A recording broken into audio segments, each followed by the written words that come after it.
When I was starting my health and fitness journey, I was working, I was going to school, I was volunteering. And one habit that I noticed that really helped me stay consistent towards my health goals or my fitness goals was just doing one habit of starting small. So if you are in this phase of trying to start your health and fitness journey, but also have a very busy lifestyle, in today's video, I'm going to share with you 3 simple and realistic ways of how to not only start, but also stay consistent towards your health and fitness journey, even with a busy lifestyle. So let's get into it. So the first thing is to just focus on one area. So what I mean by this is either focusing on food or focusing on fitness. For me personally, I found it much easier of me focusing on food first, just because I was not really into fitness.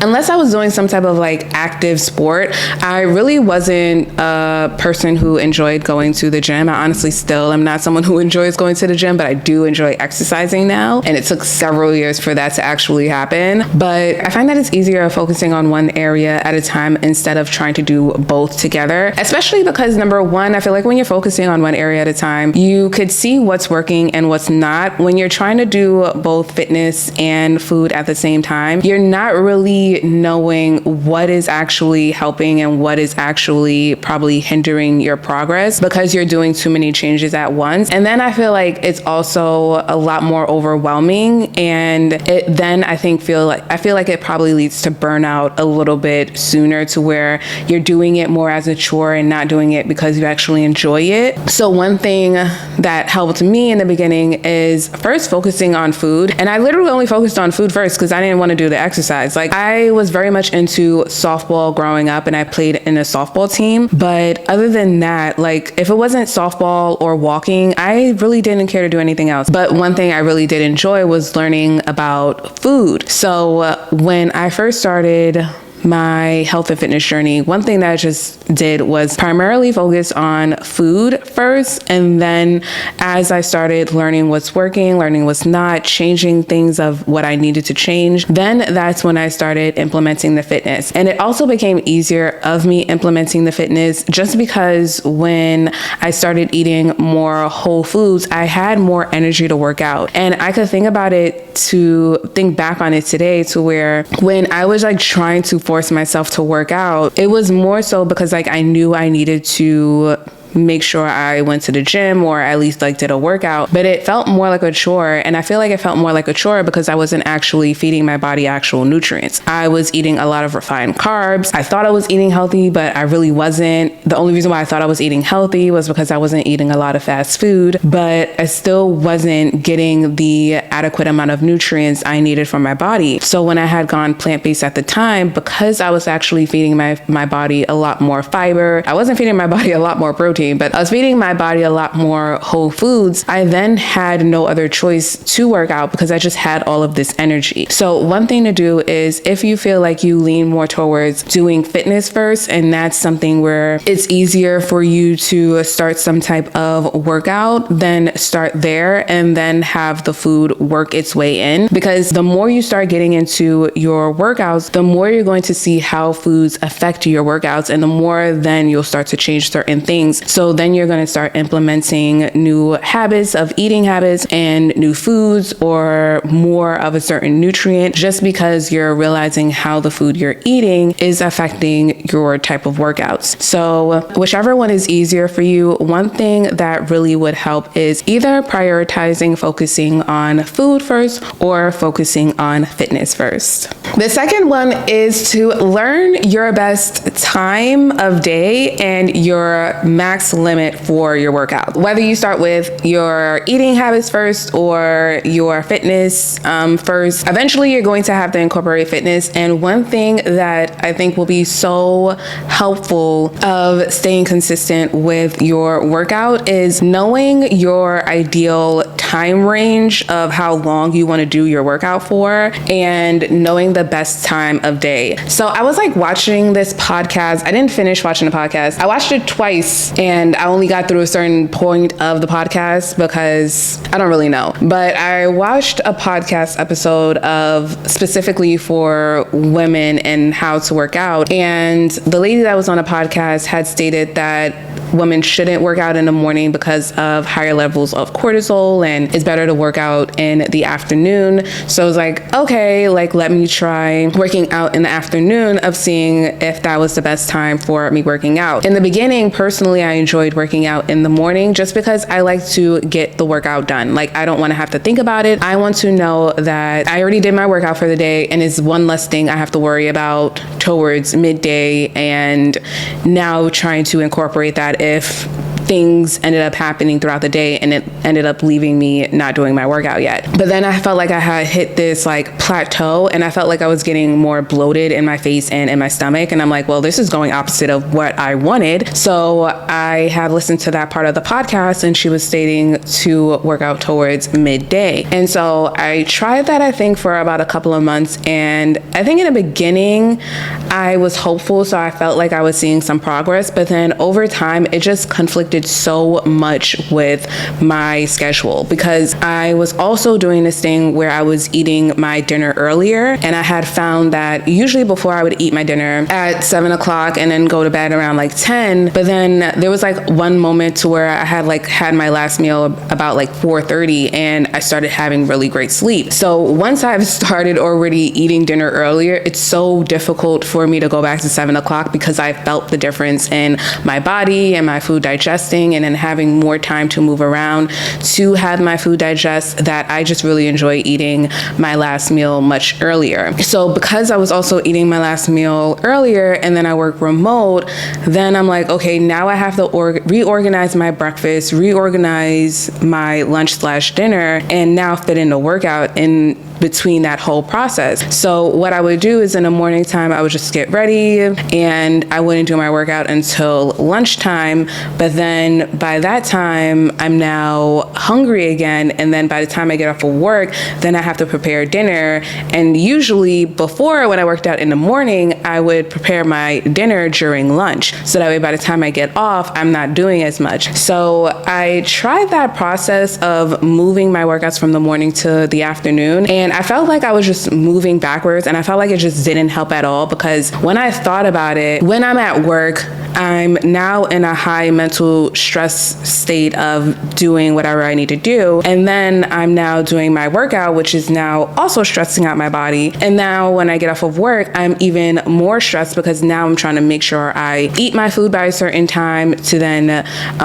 not have to stay up too late for my food to digest and then go to bed. So I felt like I was increasing my cortisol double the amount of what it usually would. And so I ended up going back to doing my workouts in the morning, and I have left it like that. So one thing that I really think is so important is knowing your ideal workout time. Maybe you're someone who has more energy in the afternoon and you enjoy doing your workouts in the afternoon. Maybe you're someone who enjoys doing your workouts after work. I've tried that method too, learned that doesn't work for me. When I get off of work, I'd rather just eat than to do a workout. So my best bet is doing it straight in the morning and not having to think about it for the rest of the day. And all I have to do is think about like just making sure I'm just doing active movements throughout the day, but I don't have to necessarily worry about a workout. Another thing that I think is so helpful is also having your own time limit. So maybe you're someone who enjoys a 45-minute workout to where you just do that like 2-3 times a week, and the rest of the week you're just working on just being active throughout the day. Or maybe you're someone like me where you prefer a shorter workout and able to do it multiple times a day. I've tried again, like doing like 45-minute workouts, learned that I just do not like them. I feel like I wake up so much more sore and have so much more days that I need to recover. But again, I am working out less, but I just feel like anytime when I did that method, I just didn't enjoy the workouts. Anytime when I did a 45-minute workout, I felt so sore the next several days after. I did not look forward to working out again. And I felt like it took a lot more motivation for me to start my workouts again. And if something came up, then I'm spending more days of not doing my workout, as opposed to just doing my workouts in shorter increments of like 20, 25 minutes max, and just doing that 5 days, because I know as was like 25 minutes out of a 24-hour day, I could do. And then on top of that, it goes by fast and I'm not overly stressing out my body. So another thing is not only just knowing your ideal workout time, but also knowing your max amount of time you want to work out for the day. And the last one is, I think this one is so important, and it is to listen to podcasts or people's journey and not follow influencers. Now, I may get some pushback on that one, and that's fine. If it works for you of following influencers, then go for it. I feel like if you're learning something from them, go for it. There's 3 that I personally follow, but I don't really follow them that much on Instagram. I just have them as followers on my Instagram page. But I think this is so important because, I don't know, I feel like when you're looking at influencers and you're seeing their like perfect physique, it's very easy to think that everyone else looks that way and then there's something wrong with you, and like it just doesn't give you the motivational push. If anything, it, like for me personally, I just feel like not less about myself, but I just feel like, oh, I should have this type of look. Like there's something that I'm either being too lazy on myself, or I'm eating too much. I don't know. It's just, I don't feel the most positive. Like I look at it as inspiration sometimes, but I just limit how much I look at it. But one thing that I had noticed that I did, especially in the beginning of my health journey, because I was focusing more on food rather than fitness. In the beginning of my journey, I really didn't look at fitness. I didn't start really looking at fitness and influencers until about like a year ago. And again, I only look at 3. And one of them I look at because I follow her and her husband's workout routines on YouTube. So I followed her on Instagram. Another one I follow because like her body is like sick. Like I know that is not something I aspire to do, but I really love the fact of like the workouts that she shows in the videos. And it's something that I could easily go to. I'm like, okay, if I'm looking for like a butt workout, like I know I could just scroll and then click this workout and she'll show me the workout. It's not her just like flexing her entire body. It's just showing the workout. And if I want to look at like an abs workout, and if I want to know what to do for abs, if I want to know what to do for like a quick workout, I could just go there. Right now, I am following a specific workout program because I feel like because I'm more into doing weightlifting now and not just like cardio, I want to have some type of structure and not just do something and I don't know why I'm doing it. So I'm following like a program of a podcast that I listen to on the regular, but I do like watching her videos because again, if I want to do like an extra workout, I could just go to her, and I just like that. I feel like she has a chill vibe. Another one that I follow on Instagram, I mainly listen to her on YouTube, but I follow her on Instagram. But I'm never really on Instagram. And I mainly follow her because she mainly speaks on petite women and exercise. And I am 4'11", and I have felt like me following taller people, I am not getting the same type of results as them. And I'm wondering if it had anything to do with my height. And shout out to someone in the comments who actually suggested me to her, and I actually now follow her on YouTube. So shout out to that person who actually mentioned about height does matter when it comes to weight loss. So if you're like 5'5" and you're listening to anything I say, you will probably have quicker results than me, okay? But I say that of, I guess, be more intentional about the influencers you follow, because I think when it comes with influencers of following what they eat or their workout, one thing I have to remind myself is their schedule is completely different from mine. Like I work remote, I work at a desk, I sit down all day and I work. Their job is fitness. So they're spending a lot more time in the gym than I am. I'm also not someone who enjoys going to the gym, so I probably won't have their exact results. And I am not someone who is into like taking a lot of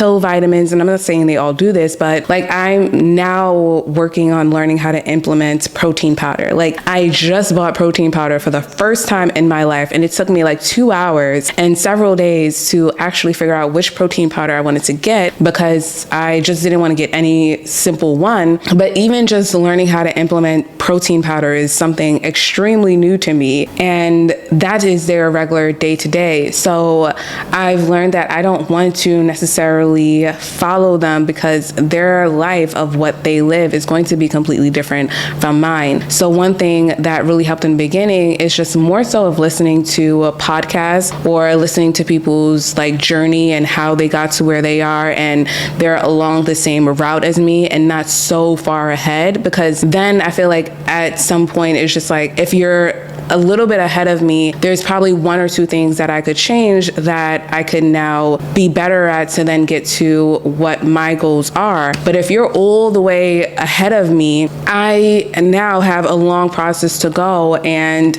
I'm constantly going to compare myself of like, damn, I should be here by now, and it's going to feel overwhelming of me getting there, not realizing that it is going to be a process. It is going to be trial and error. There are going to be things that work for them that won't work for me, and that is okay. So those are the 3 things that I would personally do if I was in the beginning of my health and fitness journey. Honestly, like everything is going to be trial and error, and I think you just have to give yourself credit for showing up and giving yourself like an applause for even the smallest of wins. Even if you decide to just eat a healthy breakfast that day, if you decide to do a 10-minute workout and you didn't want to do any type of workout, I think those little just like pat on your back, positive reinforcement to yourself really helps with being able to stay consistent. I think sometimes we feel like we have to do like this drastic change and then go hard, go home. Like it's just like, it's not necessary. Sometimes it's just showing up for 10 minutes, showing up for a meal of eating healthier, because when you implement those small little habits